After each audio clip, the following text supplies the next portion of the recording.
আসসালামু আলাইকুম ওয়া রাহমাতুল্লাহি ওয়া বারাকাতুহু। ইন্নাল হামদালিল্লাহি নাহমাদুহু ওয়া নাস্তাঈনুহু ওয়া নাস্তাগফিরুহু ওয়া নু'মিনু বিহি ওয়া নাতাওয়াক্কালু আলাইহি ওয়া না'উযু বিল্লাহি মিন শুরুরি আনফুসিনা ومن سيئات أعمالنا من يهده الله فلا مضل له ومن يضلله فلا هادي له ونشهد أن لا إله إلا الله وحده لا شريك له وأن محمدا عبده ورسوله الذي أرسله بالحق بشيرا ونذيرا وداعيا إلى الله بإذنه وسراجا وقمرا منيرا فقد قال الله تعالى في كلامه المجيد والفرقانه الحميد أعوذ بالله من الشيطان الرجيم بسم الله الرحمن الرحيم يا أيها الذين آمنوا إذا نودي للصلاة من يوم الجمعة فاسعوا إلى ذكر الله وذروا البيع ذلكم خير لكم إن كنتم تعلمون فإذا قضيت الصلاة فانتشروا في الأرض وابتغوا من فضل الله واذكروا الله كثيرا لعلكم تفلحون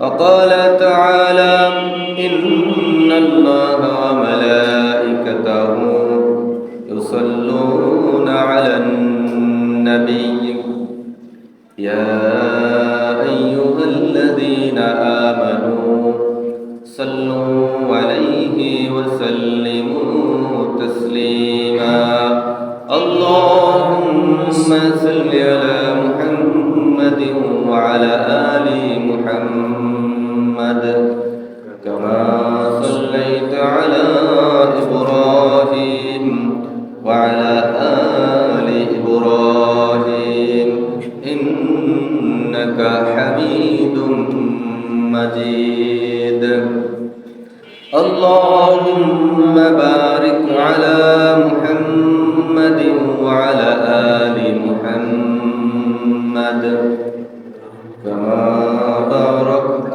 على إبراهيم وعلى آل إبراهيم إنك حميد مجيد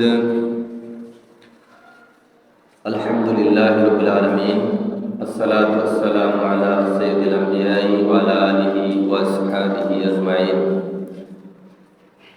মুআজ্জাজ মুহতারাম সম্মানিত মুসল্লিয়ান ইকরাম আমরা আল্লাহ সুবহানাহু ওয়া তাআলার দরবারে শুকরিয়া জ্ঞাপন করছি যে মহান মালিক আমাদেরকে পবিত্র জুমার নামাজ আদায়ের উদ্দেশ্যে আল্লাহ পাকের ঘর মসজিদে এসে বসার সুযোগ দান করলেন। আমরা সকলে দিল থেকে খুশি হয়ে সেই মহান মালিকের দরবারে কালিমাতুশ শুকর আদায় করছি। আলহামদুলিল্লাহ। আলহামদুলিল্লাহ। দুরূদ ও সালাম পাঠাচ্ছি মানবতার মুক্তির দূত রাহমাতুল লিল আলামিন সাইয়্যিদুল মুরসালিন নবী পাকের প্রতি। সকলে শ্রদ্ধার সাথে পাঠ করুন সাল্লাল্লাহু আলাইহি ওয়াসাল্লাম। রূহের মাগফিরাত কামনা করছি সকল নবী রাসূল সাহাবা আজমাইন খুলাফায়ে রাশিদিন সহ আমাদের যত আপনজন দুনিয়ার বুক থেকে বিদায় নিয়ে কবরে শুয়ে আছেন, আল্লাহ তাআলা প্রত্যেকের জীবনের যে কোনো ভালো কাজের উসিলায় যেন তাদের কবরে শান্তির ব্যবস্থা করে দেন। আমরা সকলে সেই আশায় বলছি আমিন। সম্মানিত হাজিরিন, আজকে আমরা আলোচনা শুনব ইনশাআল্লাহ সূরা আল জুমা থেকে। সূরা আল জুমার 9 এবং 10 এই দুটি আয়াত আপনাদের সম্মুখে আমি তেলাওয়াত করেছি। আল্লাহ রাব্বুল আলামিনের কাছে সাহায্য চাচ্ছি, আল্লাহ তৌফিক দান করলে এই আয়াতের উপর ভিত্তি করে কিছু কথা বলার চেষ্টা করব। আমরা সকলে আল্লাহ তাআলার কাছে সাহায্যের উদ্দেশ্যে বলছি আমিন। আমিন। আসুন আমরা প্রথমে সরল অর্থটা জেনে নিই। আল্লাহ রাব্বুল আলামিন এই আয়াতে বলতেছেন যে হে ঈমানদাররা, যখন জুমার নামাজের জন্য আহ্বান করা হয় তখন তোমরা আল্লাহর স্মরণের উদ্দেশ্যে দ্রুত ধাবিত হও এবং বেচাকেনা বন্ধ করে দাও। এটাই তোমাদের জন্য উত্তম যদি তোমরা বুঝতে পারো। পরবর্তী আয়াতে বলা হয়েছে, যখন নামাজ সমাপ্ত হয়ে যায় তখন তোমরা জমিনে ছড়িয়ে পড়ো এবং আল্লাহ তাআলার অনুগ্রহ অন্বেষণ করো, বেশি বেশি জিকির করো, আশা করা যায় তোমরা সফল কাম হবে। আমানতু বিল্লাহ। তো সম্মানিত হাজিরিন, সূরার নাম হলো সূরা জুমা। এটা মদিনায় অবতীর্ণ। এই সূরা দ্বারা জুমার নামাজের গুরুত্ব বোঝা যায়। এই সূরায় জুমার নামাজের গুরুত্ব সম্পর্কে আলোচনা করা হয়েছে। তো আজকে যে জুমার নামাজ, এই সময় আমরা অন্যদিন জোহরের নামাজ আদায় করে থাকি। তো জোহরের নামাজ ফরজ। তো তার চেয়ে বেশি গুরুত্বপূর্ণ ফরজ হলো শুক্রবার দিন, জুমার দিন জুমার নামাজ আদায় করা। ঠিক এই কারণেই আজকে জোহরের নামাজ কি বাতিল। আর কোনো ফরজ হুকুমকে বাতিল করতে হলে তার চেয়ে জোরালো কোনো হুকুম থাকা লাগে। আর সেই জোরালো হুকুম হলো জুমার দিনে জোহরের সময় জুমার সালাত। তো সুতরাং আজকে আমরা এজন্যই জুমার নামাজের কারণে জোহরের নামাজ এই দিন আদায় করি না। তো সম্মানিত হাজিরিন, জুমার নামাজ অত্যন্ত গুরুত্বপূর্ণ একটি নামাজ। যারা ইচ্ছাকৃত এই নামাজকে ছেড়ে দেয়, যে কোনো নামাজই, তারপরও বিশেষ করে জুমার নামাজ, হাদিসে এসেছে যারা পরপর 3টি জুমা অবহেলা অবজ্ঞাবশত ছেড়ে দিল তাদের নাম মুনাফিকের খাতায় চলে যায়, তারা আর মোমেন থাকে না। অবশ্য অন্য হাদিসে তো এই কথাও পরিষ্কারভাবে উল্লেখ হয়েছে যে ইচ্ছাকৃত নামাজ ছেড়ে দিল সে কুফরি করল। যে কোনো নামাজ, সেটা শুধু জুমাই না, যে কোনো নামাজ ইচ্ছাকৃত ছেড়ে দেওয়া মানে হলো সে কুফরি করলো, সে কাফেরের পর্যায়ে চলে গেল। সুতরাং এই নামাজ কিছুতেই ত্যাগ করা একজন মোমেনের জন্য শোভনীয় নয়, যদি সে নিজেকে মোমেন দাবি করে। আর আল্লাহ রাব্বুল আলামিন এই আয়াতে 9 নম্বর আয়াতের শুরুতে এই কথাই বলেছেন, ইয়া আইয়ুহাল্লাযীনা আমানু, হে ঈমানদারেরা। আল্লাহ তাআলা এখানে ঈমানদারদেরকে উদ্দেশ্য করেই বলছেন যে যারা ঈমানদার তাদের উদ্দেশ্যে আল্লাহ তাআলা বলতেছেন। তাহলে যারা নামাজে আসে না তারা কিন্তু এক ধরনের ঈমানদারের দলেও পড়ে না। আল্লাহ তাআলা ঈমানদারদেরকে আহ্বান করতেছেন, হে ঈমানদারেরা, ইযা নুদিয়া লিস-সালাতি, যখন আহ্বান করা হয়, ডাকা হয় নামাজের জন্য। কোন নামাজ? মিন ইয়াউমিল জুমআতি, জুমার দিনের নামাজ। অর্থাৎ জুমার ওয়াক্তের নামাজকে এখানে বোঝানো হয়েছে। এই ডাকা মানে হলো আজানের কথা বোঝানো হয়েছে। অর্থাৎ আজানের মাধ্যমে মানুষকে কি করা হয়? ডাকা হয়। এই আজানটা সরাসরি কোনো কোরআনের নির্দেশ নয়, এটা রাসূল করিম সাল্লাল্লাহু আলাইহি ওয়াসাল্লাম সাহাবা আজমাইনদের থেকে এই প্রচলনটা এসেছে। তাহলে নামাজের জন্য যখন ডাকা হয়, আহ্বান করা হয়, বিশেষ করে জুমার নামাজের কথা এখানে বলা হয়েছে। আল্লাহ রাব্বুল আলামিন বলতেছেন এটা আল্লাহর আদেশ। যখন ডাকা হয় তখন তোমাদের কাজ কি? ফাসআউ ইলা যিকরিল্লাহ, ফাসআউ, দ্রুত ধাবিত হও, দ্রুত চলে আসো। অবশ্য শাব্দিক অর্থে দৌড়ানো পাওয়া যায়, অর্থাৎ তোমরা দৌড়াও। তবে এই দৌড়ানো বলতে আমরা যে হাঁটার পরিবর্তে দ্রুত যাওয়ার জন্য দৌড়াই, সেটা বোঝানো হয় নাই। দ্রুত আসা মানে হলো কোনো ধরনের অলসতা, অবজ্ঞা, অবহেলা না করে যত দ্রুত সম্ভব তাড়াতাড়ি চলে আসা। একজন মুমিন যদি এই টার্গেট নেয় যে আমি জুমার দিন আজানের আগেই মসজিদে হাজির হব, এটা কিন্তু সম্ভব। আমরা সব পারি। দুনিয়াবি কোনো কাজ যদি আমাদের সামনে আসে যে 10টায় হাজির হতে হবে, দেখা গেছে আমরা 9টার সময় হাজির।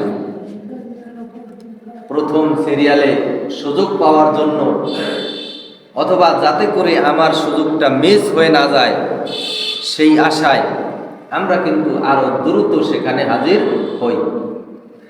অন্য কাজ, অন্য গুরুত্বপূর্ণ কাজকেও আমরা ফেলে রেখে দেখা গেছে সেখানে উপস্থিত হই। কিন্তু আল্লাহ রাব্বুল আলামিনের যে আদেশ, আল্লাহ যে কথা খুব সাধারণভাবে বলবেন সেটাও মানা আমাদের জন্য কি? ফরজ। কিন্তু এখানে আল্লাহ জোর দিয়ে বলেছেন যে তোমরা দ্রুত ধাবিত হও, তাড়াতাড়ি চলে আসো। তাহলে এই কথা জানার পরে আমাদের কাজ কি? জুমার দিন একটা পরিকল্পনা করা আগের থেকেই, যে আমি যে যে কাজ করব, কাজের ফাঁকে আমার মূল উদ্দেশ্য থাকবে যথা সময়ে মসজিদে কি হওয়া? হাজির হওয়া, মসজিদে উপস্থিত হওয়া। কিন্তু দেখা গেছে আমরা কাজ কর্মে এতই ব্যস্ত থাকি, নানান ধরনের কাজে, দেখা গেছে জুমার দিনের এই গুরুত্ব আমরা ভুলে যাই। হাদিসে এসেছে জুমার দিন সর্বপ্রথম যে আসে তার জন্য একটি উট কুরবানি করার সমান পরিমাণ সওয়াব আল্লাহর রাস্তায় কুরবানি করলে যে সওয়াব, আল্লাহ সেই সওয়াব দান করেন। এরপরে যে আসে তার জন্য একটা মহিষ, এরপরে যে আসে তার জন্য গরু, এরপরে যে আসে তার জন্য একটা ভেড়া বা বকরি, এরপরে যে আসে তার জন্য একটা মোরগ বা মুরগি দান করার মতো, এরপরে এমনকি একটা ডিমের কথাও বলা হয়েছে। তাহলে দেখা গেছে এই সুযোগটা যদি দুনিয়াবি হতো, কি বলেন, তখন আমাদের কোনো কাজকর্ম আর আমরা গুরুত্ব দিতাম? তখন সর্বাগ্রে চিন্তা করতাম যে আমার উট বা মহিষ এটা যেন আমি ধরতে পারি, যাতে করে আমার উট কুরবানি করার সমান পরিমাণ সওয়াব আমি পেতে পারি। অর্থাৎ দুনিয়ায় যদি ঘোষণা করা হতো আগে আসলে একটা উট দেওয়া হবে তাকে, তাহলে এই উট পাওয়ার আশায় দেখা গেছে শুক্রবারে কোনো প্রোগ্রামই আমি রাখতাম না এইটার বাহিরে।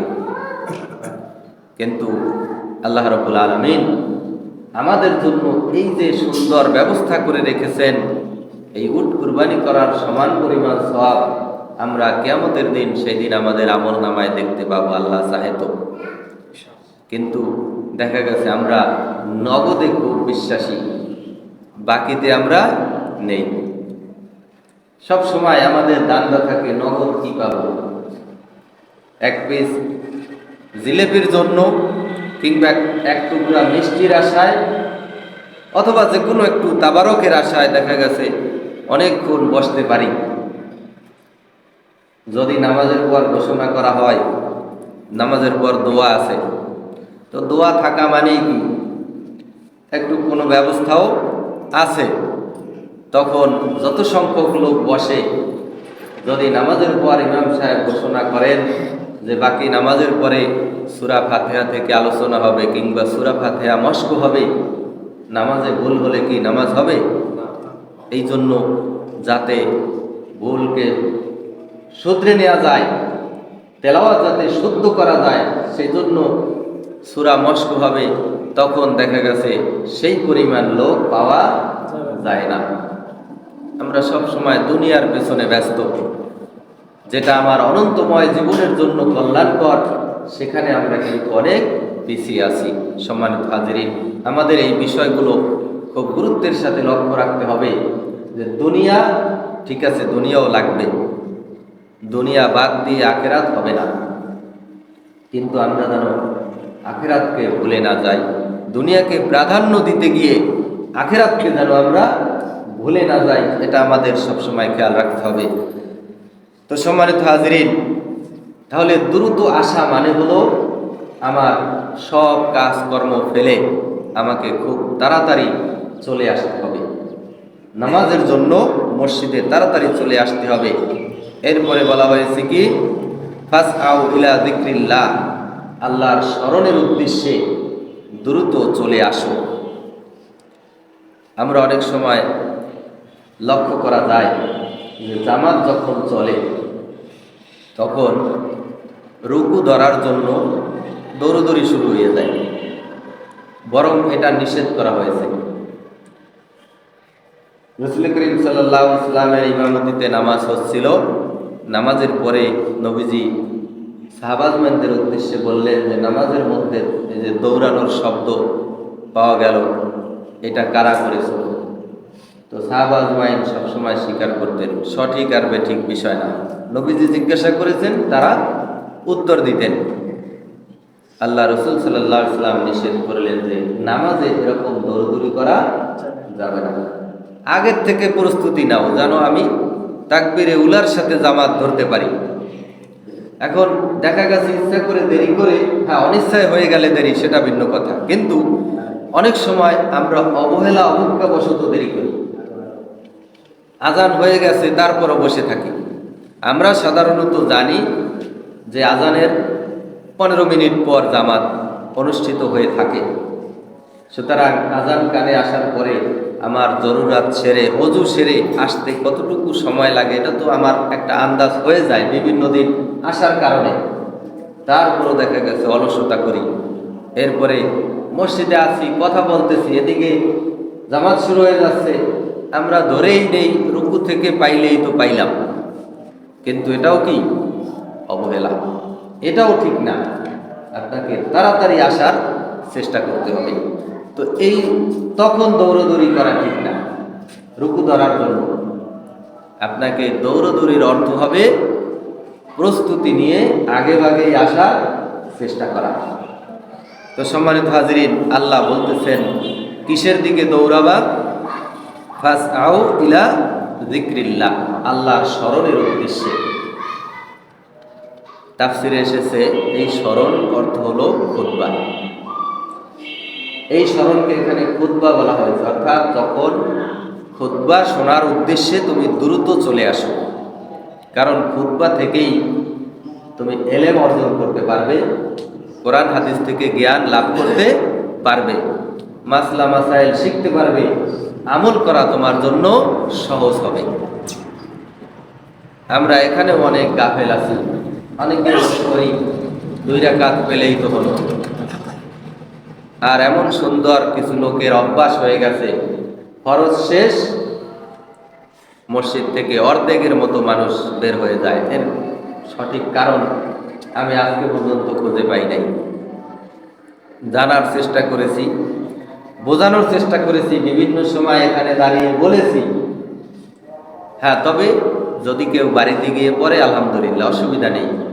কিন্তু বাড়িতে গিয়ে কারা কারা পড়ে বা পড়ে না তাও আমার সন্দেহ আছে।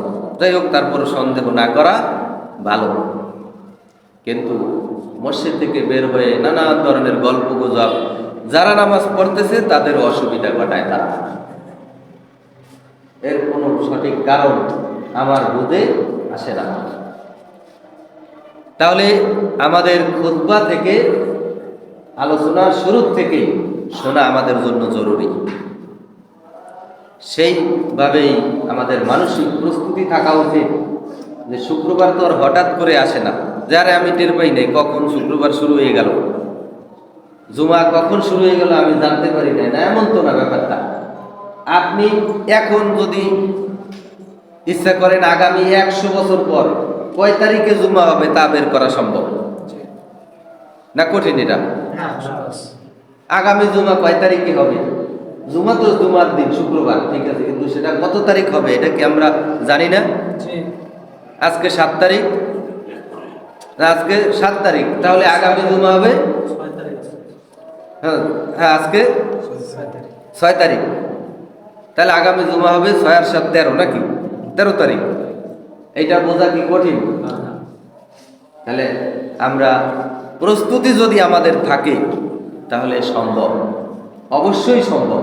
কিন্তু সমস্যা হলো আমাদের অলসতা, আমাদের নামাজের প্রতি সেরকম গুরুত্ব নেই, যার জন্য আমরা যথাসময়ে উপস্থিত হই না। এখন যেহেতু খুতবা বলতে মূলত বোঝায় আমরা যে দাঁড়িয়ে আরবিতে যে খুতবাটা পড়ি, কিন্তু সেখানে কি পড়ি অনেক সময় আমরা ইমামরাও জানি না যে কি পড়ি, তাই না? ওটার আসল বাংলা কি হয় সব কিছু কিন্তু আমরাও জানি না। অবশ্যই অনেক ওলামায়ে হযরত এটা জানেন বা বোঝেন, কিন্তু আমভাবে সাধারণ মানুষ তো আর এটা বোঝে না। যার জন্য আমাদের এই নামাজের পূর্বে খুতবার আগে কিছু বাংলায় আমাদের মাতৃভাষায় কিছু বক্তব্য দিতে হয়, এটা আমাদের বোঝার জন্য। সুতরাং আমাদের জন্য বোঝাবে এই বাংলায় যে বক্তব্য, এটার আগেই উপস্থিত হওয়ার চেষ্টা করা। যেহেতু আমরা ওই আরবি খুতবা কিছুই বুঝি না, ওখানে কি পড়া হলো, কি বলা হলো, আমার এখানে করণীয় কি, বর্জনীয় কি, কি আমি আমল করব, কিছুই বুঝলাম না। সুতরাং আমাদের এই যে বাংলায় আলোচনা, আমাদের মাতৃভাষায় যে আলোচনা, এর শুরুতেই আমাদের উপস্থিত হওয়ার অভ্যাস তৈরি করা উচিত। তাহলে এখানে আমাদের এই জিকির বলতে যদি আমরা খুতবাকে ধরি, আমরা অভ্যাস করব, আমরা চেষ্টা করব খুতবার শুরুতেই উপস্থিত হওয়া। এরপরে আল্লাহ আরেকটা কঠিন আদেশ দিয়েছেন, ওয়াদারুল বাই, বেচা কেনা বন্ধ করে দাও। এখন এখানে বেচা কেনা বলতে শুধু বেচা কেনাই নয়, অর্থাৎ বিক্রেতা আর ক্রেতা এই দুইজনই তো বেচা কেনা করে। এখন মনে করেন আমি বেচা কেনা তো করি না, আমি ধান দেই, মাটি কাটি, মাছ ধরি, তার অসুবিধা তো নাই, কোরআনে নিষেধ করা হয়েছে বেচা কেনা, নাকি? এটা একটা উদাহরণ দেওয়া হয়েছে বেচা কেনা দ্বারা। এই বেচা কেনার কথা বলার পেছনে একটা আবার কারণ আছে। তৎকালীন সময়ে এই জুমার দিনে, এখন কিন্তু ব্যবসার একটা উপযুক্ত একটা সময়, শরিকল বাজারেও গেলে দেখতে পাবেন যে এখনই একটা উপযুক্ত সময়, খুব ধুমধাম বেচা কেনা হচ্ছে। তাহলে এইরকম ওই সময়ও কিছু সংখ্যক মানুষ লিপ্ত থাকত। শুক্রবার দিন স্বাভাবিকভাবে একটু সুযোগ পায়, অন্যান্য দিন ব্যস্ত থাকে, এই দিন বেচা কেনাটা খুব জমিয়ে করত তারা, নামাজের দিকে খেয়াল থাকতো না। যার জন্য এখানে বেচা কেনার দিকে একটু বেশি জোর দেওয়া হয়েছে। তবে আসল কথা হলো, এই বেচা কেনা বলতে শুধু বেচা কেনাই নয়, যে কোনো ধরনের কাজে লিপ্ত থাকা একজন মোমেনের জন্য বৈধ নয়, সোজা কথা হারাম। খারাপ লাগতে পারে, হুকুম এটাই, ব্যাখ্যায় হুকুম এটাই। জুমার দিন আজান হওয়ার পরে নামাজে আসার প্রস্তুতি না নিয়ে যদি কেউ কাজে ব্যস্ত থাকে, যে সামনের এতটুকু করি, পাবো তো, অসুবিধা কি? হ্যাঁ, আপনি হয়তো জামাত অবশ্যই পাবেন, কিন্তু আজানের পরে যতটুকু কাজ করলেন যেহেতু আল্লাহর আদেশ ছিল কাজ বন্ধ, তারপরেও যারা কাজ করবে সেটা তাফসীরে এসেছে এই কাজ করা হারাম মোমেনের জন্য, যদি সে নিজেকে মোমেন দাবি করে। আর যারা কাফের মুশরিক তাদের বেলায় কোনো কথা নাই, তারা তো যখন খুশি কাজ করবে, এটাই নিয়ম। তো সম্মানিত হাজরিন, তাহলে বেচা কেনা দ্বারা আমরা শুধু বেচা কেনাই বুঝবো না, এটা শাব্দিক অর্থ বেচা কেনা এখানে, তবে যে কোনো ধরনের কাজ আমাদের পরিত্যাগ করতে হবে, এটা হলো এই আয়াতের হুকুম। আল্লাহ তাআলা বলতেছেন যালিকুম খায়রুল লাকুম, এটা হলো তোমাদের জন্য কল্যাণকর। কোনটা কল্যাণকর? কাজ ছেড়ে দিয়ে মসজিদে চলে আসা, এটা হলো তোমাদের জন্য কল্যাণকর। ইন কুনতুম তা'লামুন, যদি তোমরা এটা বুঝতে পারো। আসলে হইলো আমরা বুঝি না, আমরা দুনিয়ার লাভটা দেখি। এই কয়েকদিন আগেও, আমি নাম নেব না, একজনের সাথে আলাপ হচ্ছিল নামাজের কথা, যতবারই বলি এই তারিখ ঘুরায় শুধু, এই আগামী কালকে থেকে, আবার আগামী শুক্রবার থেকে, একদিন বলে কাপড় ভালো না, মানে নানান অজুহাত, মসজিদে পাই না। তো আমি বললাম তখন, যেহেতু অনেকদিন বলি আসে না, আমি বললাম যে নগদ লাভ হইলে কি যাওয়ার ইচ্ছা আছে নাকি? সে স্বীকার করছে যে হ্যাঁ, নগদ যদি কোনো লাভ থাকতো তাহলে যাইতাম। আমরা সবসময় নগদ লাভের পেছনে। জুমার নামাজ আদায় করলে বের হওয়ার সময় গেটে বসে 100 টাকার একটা করকরা নোট দেওয়া হবে। আমরা যারা অন্যান্য দিন নিয়মিত আসি, এর বাইরে কি অতিরিক্ত কিছু লোক হবে বলেন? হবে না? 2-4 জন হবে, তাতে কোনো সন্দেহ নেই। দুনিয়াবি লাভের পিছনে আমরা সব সময় ঘুরে বেড়াচ্ছি, কিন্তু সেই অনন্তময় জীবন যার শুরু রয়েছে, শেষ বলতে কোনো কথা নেই, সেখানে আমাদের কিসে ভালো হবে এই ব্যাপারটায় আমরা খুব উদাসীন, খুবই গাফেল, খুবই আমরা অলস। তো সম্মানিত হাজিরিন, আল্লাহ বলতেছেন এটা তোমাদের জন্য কল্যাণকর তথা ভালো। তো যেহেতু আল্লাহ বলছেন ভালো আমাদের জন্য, সুতরাং কি ভালো বুঝে আসুক আর না আসুক, যেহেতু আল্লাহ রাব্বুল আলামিন বলেছেন ভালো, সুতরাং আমাদের এটাকে ভালো বলেই মেনে নিতে হবে, আমার বুঝে আসুক আর না আসুক। যিনি আমাকে সৃষ্টি করেছেন তিনি আমার জন্য কি ভালো এটা তিনি সবচেয়ে ভালো বোঝেন, সুতরাং তিনি বলেছেন এটা আমার জন্য কি ভালো। অতএব দ্রুত নামাজে আসা আমার জন্য কল্যাণকর, অন্য সব কাজ ছেড়ে দেওয়া আমার জন্য কল্যাণকর। পরবর্তী আয়াতে আল্লাহ রাব্বুল আলামিন বলতেছেন ফাইদা কুদিয়াতুস সালাতু ফান্তাশিরু ফিল আরদ, যখন নামাজ সমাপ্ত হয়ে যায়, নামাজ যখন শেষ হবে, তখন তুমি কি করো? ফান্তাশিরু ফিল আরদ, জমিনের বুকে ছড়িয়ে পড়ো। এই ছড়িয়ে পড়া বলতে বোঝাবে আমি আবার আগে যে কাজে ছিলাম, নামাজ শেষ হলে আমি আবার আমার সেই কাজে চাইলে ফিরে যেতে পারি, অনুমতি দেওয়া হয়েছে। আল্লাহ রাব্বুল আলামিন এমন আদেশ তো করেননি তুমি সারাক্ষণ মসজিদে পড়ে থাকো। তবে আল্লাহ যদি আমাদের থেকে এইরকমই চাইতেন যে আমরা সবসময় জিকির আজকার করতেই থাকবো, আল্লাহর তাসবিহ করতেই থাকবো, তাহলে দেখা গেছে আমাদের দুনিয়াবি কোনো প্রয়োজন আল্লাহ দিতেন না। দেখা গেছে কাজকর্ম, ঘর সংসার, হাট বাজার, বেচা কেনা, সন্তানাদি লালন পালন ইত্যাদি ইত্যাদি আমাদের জন্য এই কাজ তখন থাকতো না।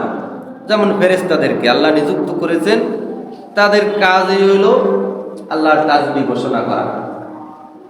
এবং এমনকি এই আয়াতের মানে এই সূরার শুরুতেও কিন্তু সেই কথাই আছে, এই সূরা জুমার শুরুতেও সে কথাই রয়েছে, ইউসাব্বিহু লিল্লাহি মা ফিস সামাওয়াতি ওয়া মা ফিল আরদ, আল্লাহর তাসবিহ পাঠ করতে থাকে এমন কিছু সৃষ্টি রয়েছে যা জমিন এবং আসমানে ছড়িয়ে আছে। তাদের কাজে হলো কি সার্বক্ষণিক তাসবিহ পাঠ করা, তাদের অন্য কোনো কাজ নেই। কিন্তু আমাদের অন্য যে কাজ আছে সেটাও কিন্তু ইবাদত, সেটাও কিন্তু ফেলে দেওয়ার মতো নয়।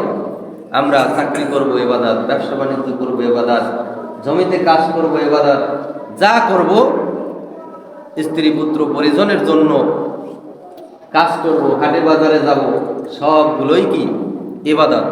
তাহলে আল্লাহ তাআলা আমাদের অনুমতি দিয়েছেন যে নামাজ যখন শেষ হবে তখন তুমি তোমার কাজে আবার নতুন উদ্যমে ছড়িয়ে পড়ো। এই অনুমতি আল্লাহ তাআলা দিলেন। তবে আমাদের কিছু বিষয় খেয়াল রাখতে হবে, সেটা হলো অবতাগু মিন ফাদলিল্লাহ, আর আল্লাহর অনুগ্রহ তথা দয়া অন্বেষণ করো। ওয়াজকুরুল্লাহা কাসীরান লাআল্লাকুম তুফলিহুন। আল্লাহ তাআলা নির্দেশ দিয়েছেন ওয়াজকুরুল্লাহা কাসীরা, অধিক পরিমাণ আল্লাহর জিকির করো। এখন এই জিকির বলতে কি বোঝাবে? খুতবা শুনলাম, নামাজ আদায় করলাম, আল্লাহ আদেশ দিলেন এখন কি করো? তোমার কাজে নতুন উদ্যমে তুমি ছড়িয়ে পড়ো। আবার জিকিরের কথা বললেন। তাহলে এই জিকির দ্বারা কি বোঝানো হয়েছে? এই জিকির দ্বারা বোঝানো হয়েছে তুমি তোমার কাজে গিয়ে আল্লাহকে ভুলে যেও না। আল্লাহর কথা তোমার যেন স্মরণে থাকে। অর্থাৎ কাজের মধ্যে ফাঁকিবাজি করো না, কাজের মধ্যে গোজামিল দিও না। একটু আগে শুরুতে যেমন ব্যবসা, বিশেষ করে ব্যবসা বেচা কেনা বন্ধর নির্দেশ দিয়েছেন, বেচা কেনাই কিন্তু বেশি ঝামেলা, তাই না? নানান ধরনের মিথ্যা কথা, মালে ভেজাল দেয়া, খারাপ পণ্য ভালো বলে চালিয়ে দেওয়া এবং চড়া মূল্যে কৃত্রিম সংকট তৈরি করে মানুষদেরকে নানানভাবে বিপদে ফেলা, এইটা বড় বড় ব্যবসায়ীদের একটা রোগে পরিণত হয়ে গেছে। ছোটখাটো খুচরা ব্যবসায়ীরা তো এটা পারে না। যারা বড় বড় ব্যবসায়ী আছে বিভিন্ন জায়গায় তারা কৃত্রিম সংকট তৈরি করে মানুষকে ভোগান্তির মধ্যে ফেলে দেয়। অর্থাৎ বাজারে মাল নেই এইরকম বলে মালের দাম অতিরিক্ত বাড়িয়ে দেয়। যেই সমস্ত পণ্য কৃষক কত টাকা পায়, ধরেন 1 কেজি আলু, আজকেও 1 কেজি পুরাতন আলু 75 টাকায় কিনতে হয়েছে। একজন ব্যবসায়ী কত টাকা পেয়েছে, একজন কৃষক কত টাকা পেয়েছে, রাস্তায় এমন কি খরচ যে এই পর্যন্ত আসতে এত এত দাম পড়বে। এই সবগুলো হলো একটা ব্যবসায়ীদের কারসাজি। তাহলে তারা আল্লাহকে স্মরণ রেখেছে, তারা কিন্তু আল্লাহকে স্মরণ রাখে নাই। যে যেই পেশায় আছে সে যদি সেখানে আল্লাহকে স্মরণ রাখে তাহলে অবশ্যই তার কাজটা সুন্দর হবে এবং হওয়ার কথা। একজন শিক্ষক যদি স্মরণ রাখে যে আমি যে ক্লাস নিচ্ছি আল্লাহ কিন্তু দেখতেছেন, তাহলে সে ফাঁকিবাজি করবে না, তাহলে সে সঠিকভাবে ছাত্রছাত্রীদেরকে শিক্ষা দিবে। একজন অফিসের কর্মচারী কর্মকর্তা যদি আল্লাহকে স্মরণ রাখে তাহলে সে ঘুষ খাবে না, সে ঘুষের দিকে হাত বাড়াবে না, মানুষ তার দ্বারা সঠিক সেবা পাবে। এরকম করে একজন ব্যবসায়ী যদি আল্লাহকে স্মরণ রাখে তাহলে দেখা গেছে সে মালে ভেজাল দিবে না, ওজনে কম দিবে না, অতিরিক্ত দাম রাখবে না। তাহলে মানুষ তার দ্বারা কি হবে? উপকৃত হবে। ঠিক এরকম একজন আদালতের জজ সাহেব যদি তার কর্মস্থলে আল্লাহকে স্মরণ রাখে তাহলে সে কিছুতেই অন্যায়ভাবে কোনো ধরনের পক্ষপাতিত্ব করে অপরাধীকে ছেড়ে দিবে না, আর নিরপরাধকেও কঠিন বিপদের দিকে ফেলে দেবে না। একজন লোক সাক্ষী দেওয়ার সময় যদি আল্লাহকে স্মরণ রাখে তাহলে সে মিথ্যা সাক্ষী দেবে না, তার মিথ্যা সাক্ষী দ্বারা একজন নিরীহ মানুষ ক্ষতিগ্রস্ত হবে না। এই জিকির বলতে মূলত এটাই বোঝানো হয়েছে। এখন দেখা যায় অনেক সময় দেখা যায় আমি আন্দাজে কোনো মানুষের মনের কথা টেনে আনতে চাচ্ছি না, কিন্তু বাস্তবে কিছু কিছু ক্ষেত্রে যা দেখি সেটা তো অস্বীকার করার সুযোগ নেই। হাতে তসবি থাকে, মাথায় টুপি আছে, দাড়ি আছে, সুন্নতি পোশাকও আছে, কিন্তু দেখা গেছে তার দ্বারা মানুষ নানানভাবে ক্ষতিগ্রস্ত হয়। তাহলে এই সুবহানাল্লাহ তাসবিহ পড়া, আলহামদুলিল্লাহ, আল্লাহু আকবার, লা ইলাহা ইল্লাল্লাহ, এই তাসবিহ আল্লাহ চাচ্ছেন না, এটা আল্লাহ চান না। এই তাসবিহর কোনো দাম নেই যদি তার কথায়, কাজে, তার আচরণে মানুষ ক্ষতিগ্রস্ত হয়। সব সময় যখন সে কথা বলবে মানুষের সামনে আল্লাহকে স্মরণ রাখতে হবে, যেন আমি এমন কথা না বলি মানুষের ক্ষতি হয়। তার উদ্দেশ্য থাকবে এমন ভালো ভালো কথা বলার চেষ্টা করা, যেই কথা দ্বারা মানুষ উপকৃত হবে। এটাই হলো আল্লাহর স্মরণ। নামাজ থেকে বের হয়ে আমার দ্বারা যদি মানুষের ক্ষতি হয়, তাহলে এই নামাজ পড়তে আসতে বলছে কে?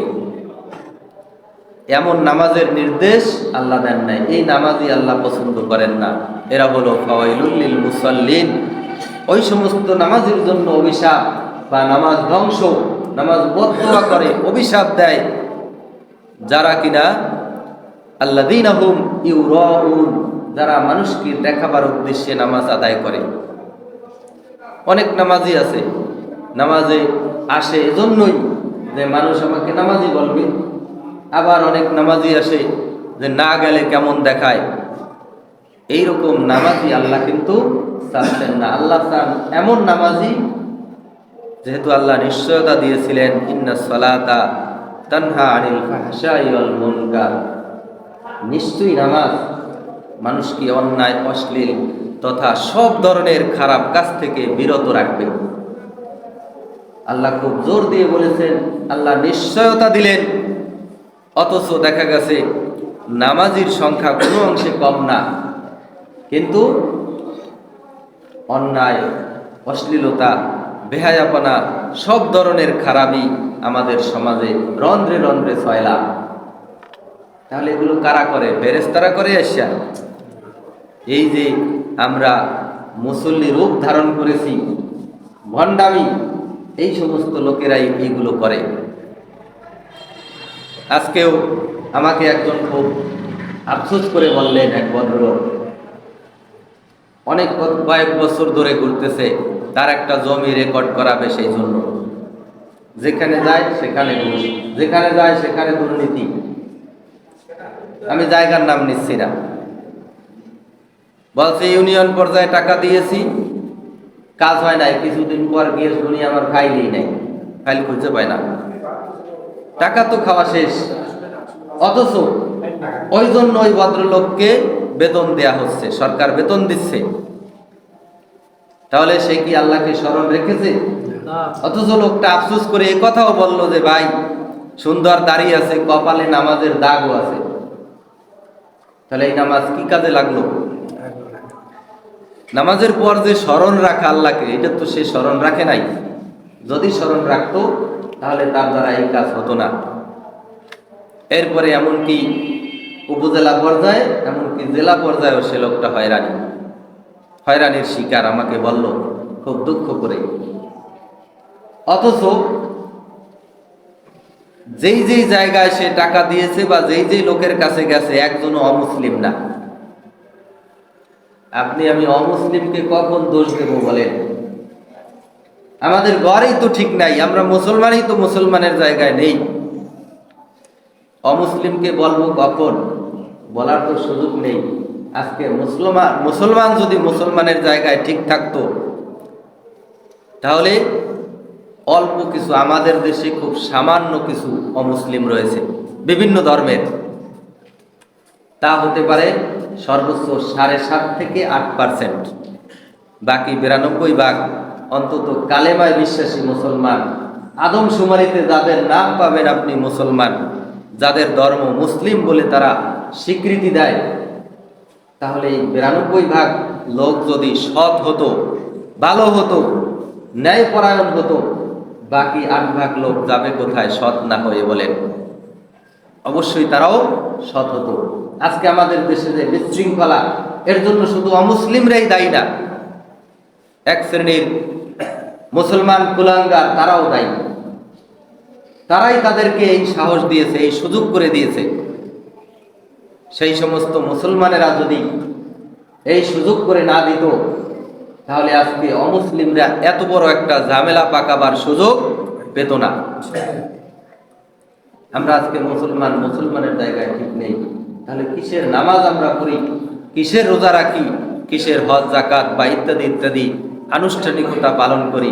এটা কি শুধু অনুষ্ঠানের মধ্যেই থাকবে, না এর কোনো প্রভাব আমার জীবনে পড়বে? অবশ্যই পড়া দরকার। সম্মানিত হাজিরিন, আমি আর কথা বেশি বাড়াবো না, শেষের দিকে চলে আসছি। তো জিকির বলতে আমরা যেটা বুঝে নিলাম, আমি যখন যে কাজেই থাকি না কেন, যখন যেখানেই থাকি না কেন, সর্ব অবস্থায় আল্লাহ যে আমাকে দেখতেছেন, আমার কাজকর্ম আল্লাহ পর্যবেক্ষণ করতেছেন, এইটা আমি মাথায় রাখবো। এর নাম হলো জিকির। আর পড়তেছি সুবহানাল্লাহ, এদিকে জমির সীমানা ঠেলতেছি, এই সুবহানাল্লাহর কোনো দাম নেই। তাহলে সুবহানাল্লাহ উচ্চারণের চেয়ে জরুরি হলো জমির সীমানা সরাবো না, এটা জরুরি। হ্যাঁ, সাথে যদি আপনি সুবহানাল্লাহ আলহামদুলিল্লাহ পড়েন, অবশ্যই আরো ভালো। কিন্তু তার চেয়ে বেশি জরুরি হলো আমার দ্বারা মানুষের ক্ষতি হবে না, আমি মানুষের বিপদে ফেলবো না, মানুষের দোষ ত্রুটি গিয়ে বেড়াবো না, মানুষকে কোনো ধরনের ক্ষতির মধ্যে ফালানোর চেষ্টা আমি করব না। এরপরে বলা হয়েছে, আল্লাহ রাব্বুল আলামিন বলতেছেন, যদি এই কাজগুলো করো, আল্লাহ বলতেছেন লাআল্লাকুম তুফলিহুন, আশা করা যায় তোমরা সফল কাম হবে। তাহলে যেহেতু আল্লাহ বলছেন আমরা সফল কাম হব, তাহলে অবশ্যই আমরা সফল কাম হব। যেই সফল কাম হয়েছিলেন সাহাবা আজমাইনেরা, নবী রাসূলেরা, বিভিন্ন সময় তারা কঠিন মুসিবতের মধ্যেও আল্লাহকে ভুলে যাননি, আল্লাহকে স্মরণ করা থেকে তারা বিরত থাকেননি, যার জন্য নিঃসন্দেহে তারা সফল কাম হয়েছে। হয়তোবা আমরা তাদের সফলতা দেখি না, আমাদের চোখের সেই পাওয়ার নেই। তো সম্মানিত হাজিরিন, যারা আজকে আমরা এই আলোচনা শুনলাম বা জানলাম, নির্দেশ হলো আল্লাহ, আমি শুধু আপনাদেরকে একটু শোনালাম, উপস্থাপক মাত্র আমি। কথাগুলো আল্লাহ রাব্বুল আলামিনের। জুমার দিন দ্রুত নামাজে আসার চেষ্টা করতে পারি।